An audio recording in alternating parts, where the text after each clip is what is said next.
Two villages in western Niger were attacked, claiming 100 lives. The Prime Minister Brigi Rafini announced 70 people had been killed in the village of Chombango and 30 others in the village of Zarumdare.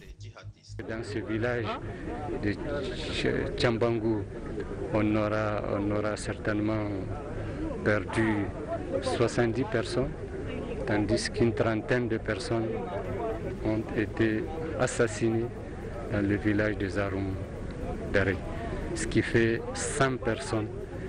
C'est tout simplement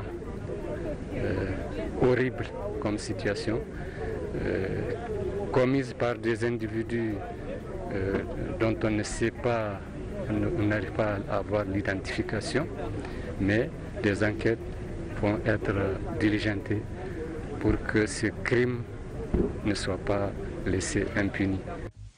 The people behind the attacks were not revealed. Niger has suffered repeated attacks by Daesh militants linked to Al-Qaeda near its border with Mali and Burkina Faso, part of a wider security crisis in West Africa's Sahel region.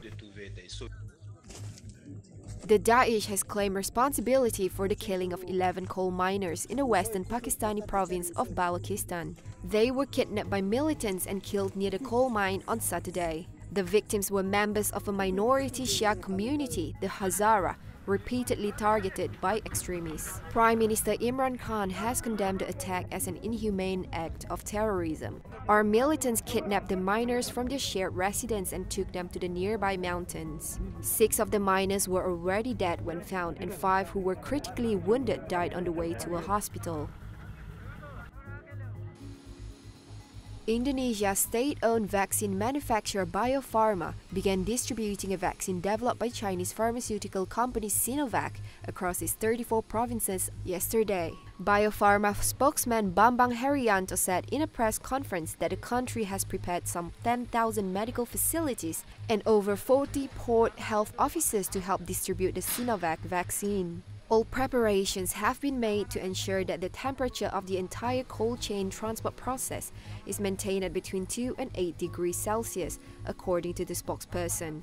At the same press conference, the Health Ministry's vaccination spokeswoman Siti Nadia Tarmizi said Sinovac's vaccine has achieved satisfactory clinical trials results in Turkey and Brazil, and the results also match the third phase clinical trials result of the vaccine currently being conducted in Indonesia. India has formally approved the emergency use of 2 coronavirus vaccines as it prepares for one of the world's biggest inoculation drives. The Drugs Regulatory Authority gave the green light to the jabs developed by AstraZeneca with Oxford University and by local firm Bharat BioNTech. Prime Minister Narendra Modi called it a decisive turning point. India plans to inoculate some 300 million people on a priority list this year. It has recorded the second highest numbers of infections in the world, with more than 10.3 million confirmed cases to date. The Drugs Controller General of India said both manufacturers had submitted data showing their vaccines were safe to use. Iranian Foreign Minister Mohammad Javad Zarif urged US President Donald Trump on Saturday not to be trapped by an alleged Israeli plan to provoke a war through attacks on US forces in Iraq.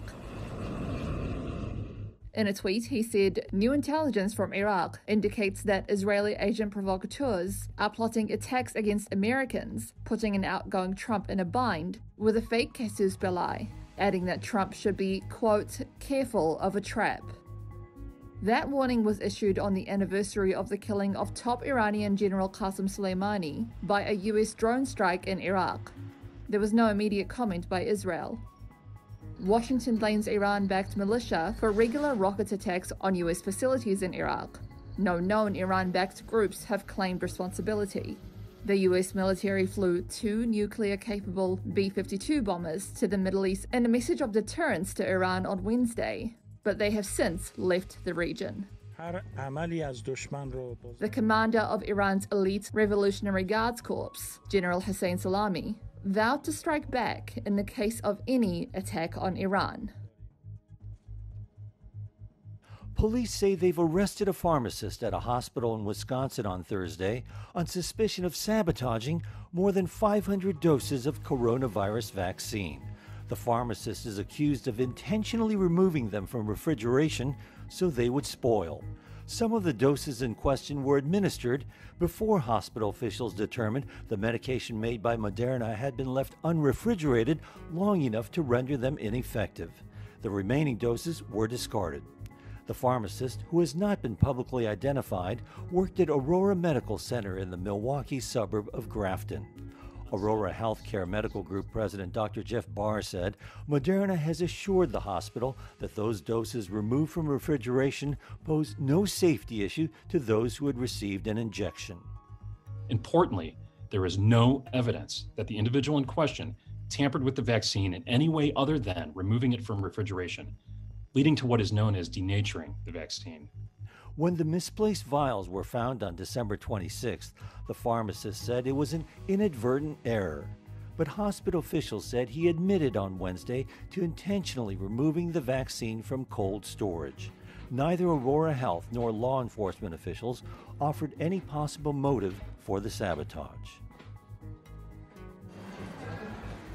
Wuhan residents on Saturday welcomed an upcoming visit from the World Health Organization to investigate the origins of the coronavirus pandemic, more than a year after the first identified cluster of infections was linked to a seafood market in the Chinese city. An international team of investigators is expected to travel to China in January to examine evidence collected by Chinese researchers and to build on their initial studies. Beijing has strongly opposed calls for an international inquiry into the origins of the coronavirus, but said it had been open to a WHO-led investigation. Locals welcomed the visit, saying that they hoped it would help clarify the origins of the disease, which has infected more than 84 million people across the world. I think generally it is a good thing. After all, we are not afraid of the investigation. If they find out that the virus originated from Wuhan, we won't cover it up. Or if they find out it does not originate from here, we are vindicated.